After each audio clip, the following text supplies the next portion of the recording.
ये मेरे पास में डिस्क है और ये डिस्क की वजह से मेरे को निकालना है कैलकुलेट द टाइम पीरियड।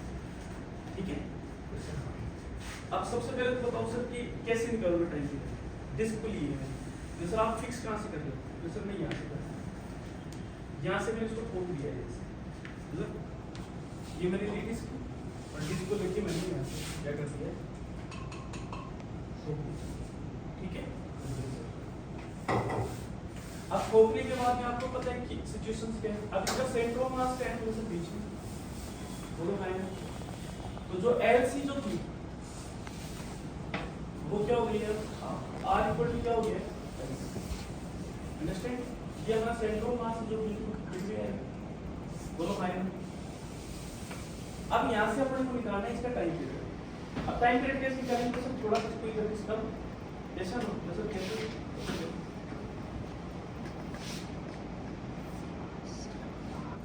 इधर किसी जैसे ना जैसे छोड़ेंगे अपन तो फिर कैसे रोटेशन करेंगे, मतलब ये रोटेशन तो ऐसे करेंगे पूरा मतलब जैसे हम इस प्रकार के रोटेशन करेंगे। इतना फास्ट नहीं करेगी, ये तो डांस ही कर रही है इतना फास्ट नहीं करेगी, थोड़ा हल्का जैसे हम।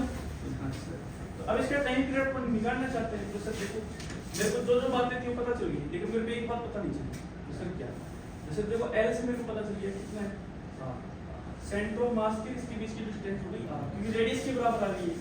अब मेरे को नहीं पता चला है तो सर आई नहीं पता चला है, तो सर अब मैं आई कैसे निकालूं, तो सर देखो सिंपल सी बात है, ये डिस्क है, डिस्क को इस प्रकार से रखते हैं और डिस्क इस प्रकार से रोटेशन कर रही है।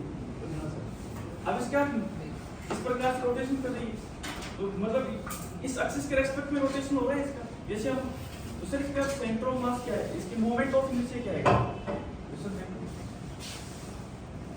इस एक्सिस के रेस्पेक्ट में हो रहा है यहाँ तक। तो पहले मेरे को इसका मोमेंट ऑफ इनर्शिया बताना चाहिए, तो सर इसका मोमेंट ऑफ इनर्शिया क्या होता है mr² और प्लस में इस एक्सिस के रेस्पेक्ट में तो दो डिस्टेंस हो गई, एक पेन देना, दो डिस्टेंस हो गई इस प्रकार की, दो पैरेलल एक्सिस हो गई इस प्रकार ये सब। तो इसका देखो अच्छे से सुनो ध्यान से, इसके रेस्पेक्ट में निकाल रहे हैं मोमेंट ऑफ इनर्शिया, इसका आपको पता है जैसे हम इसका कितना है mr², मेरे को तो इसका चाहिए सर, तो इसका क्या हो जाएगा, तो sir mr²/2 plus perpendicular distance between the both parallel axis, दोनों समांतर एक्सिस के बीच की परपेंडिकुलर डिस्टेंस वो कितनी है मेरी r, कितना हो गया mr², तो कितना हो गया 3/mr², ये सब हम जवाब। तो यहाँ से that is the time period equal to 2 data of i कितना जाएगा, तो सर 3/2 mr², ये सब हमें जवाब चाहिए। और mg ऐसे कैसे, हाँ सर lc कितना आ गया, तो सर अब m से m क्या हो गया मेरा, r से r क्या हो गया मेरा, cancel. That is the data of time period equal to 2 pi 3 r upon d, क्या जाएगा।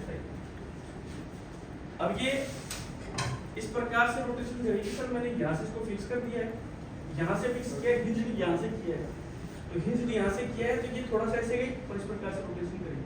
तो मेरे को मोमेंट ऑफ इनर्शिया ये वाला चाहिए, ध्यान रखना इस बात। बहुत से बच्चे इसका निकाल के फ्री कर देते हैं, इसका तो इसके लिए हो गया भाई, ऐसे थोड़ी घुमा रहे हो आप इसको, ऐसे थोड़ी घुमा रहे हो, घुमा कैसे रहे हो आप इसको, ऐसे घुमा रहे हो, यहाँ से घूमिए, ऐसे घूमिए, ऐसे जैसे हम।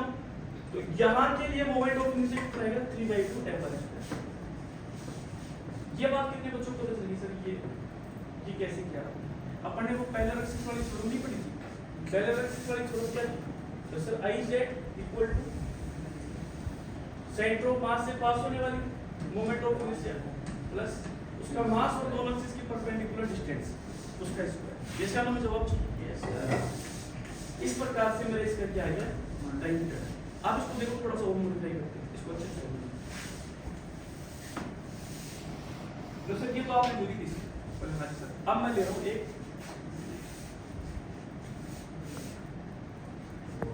स्ट्रिक ले ली या रोड ले लेंगे, ठीक है। और वैसा मैंने इस बार इसको यहाँ से नहीं ठोका है, मैंने इसको यहाँ से ठोक दिया, ठीक है। और इसका सेंटर मास तो यहीं आएगा पीछे, पूरी लेंथ कितनी है L। तो ये डिस्टेंस ये कितना है, जैसे ये मान शुरू में कर दिया L, ठीक है। यहाँ से फिक्स करके अब इसको मैं घुमा तो सर कैसे घूमेंगे,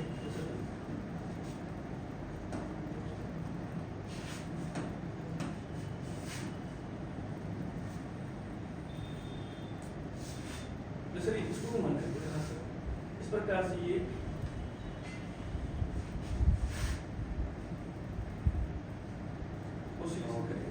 ये चलो भी जवाब चाहिए, ये चलो यस सर। बोले सर जब अब ये इधर भी जाएगा और ये इधर भी जाएगा, तो अब इसका टाइम पीरियड में कैसे निकालूं, बोले सर जब इसका टाइम पीरियड कुछ ऐसा है इक्वल टू 2 पाई।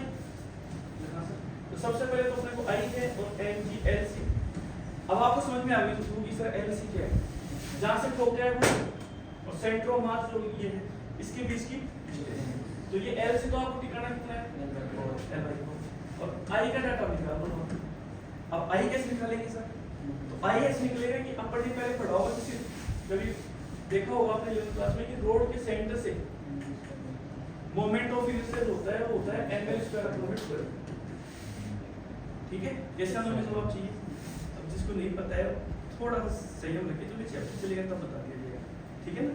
अभी तो फिलहाल ध्यान रखिए, जैसे हमें जवाब चाहिए तो सर ये यहाँ मतलब ये जैसे रोड है, ठीक है, ये रोड है, ये रोड है, कैसे भी हो, और मेरे को इस एक्सिस के रेस्पेक्ट में मोमेंट ऑफ इनर्शिया चाहिए, इस एक्सिस के सापेक्ष जड़त्व होना चाहिए हिंदी में, तो कितना हो जाएगा ml स्क्वायर बटे, मेरे को इसके लिए चाहिए ml स्क्वायर बाई 3, ये फिक्स है।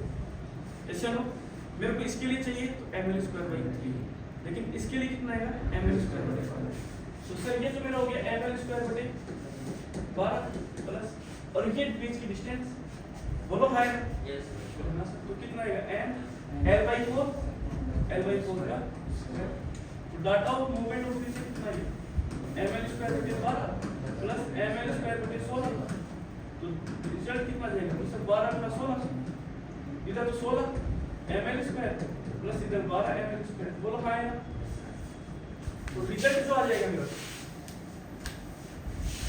डाटा ऑफ भाई वो आ जाएगा मेरा 16 बार कितना हो गया 28 ml स्क्वायर और ये कितना हो गया, इसको 12 प्लस 16 कितना लिख लिए, तो ये कितना हो जाएगा 4 से डिवाइड कर दो 7 और ये कितना हो गया, ये चलो कितना हो जाएगा 7 अपॉन में 48, ये चलो और ml स्क्वायर हो गया ये अपने आप में। अब यहाँ से निकालेंगे 3 = 2 पाई, मतलब आई क्या करता है ना 7 अपॉन में 48 ml स्क्वायर और mgl सेंटर ऑफ मास कितना है L/4, ये ध्यान रखना ये इंपॉर्टेंट है L/4, ये L/4 और क्या चला जाएगा ऊपर, तो यहाँ पे कितना जाएगा m से कैंसिल l से कैंसिल, ये कितना हो गया 12, कितना हो गया तो सर 2 पाई कितना जाएगा 7 अपॉन में 12 और एक है बचेगा ऊपर, ये रिजल्ट है, दोनों रिजल्ट अपने आप काफी इंपॉर्टेंट है, क्वेश्चन बनता है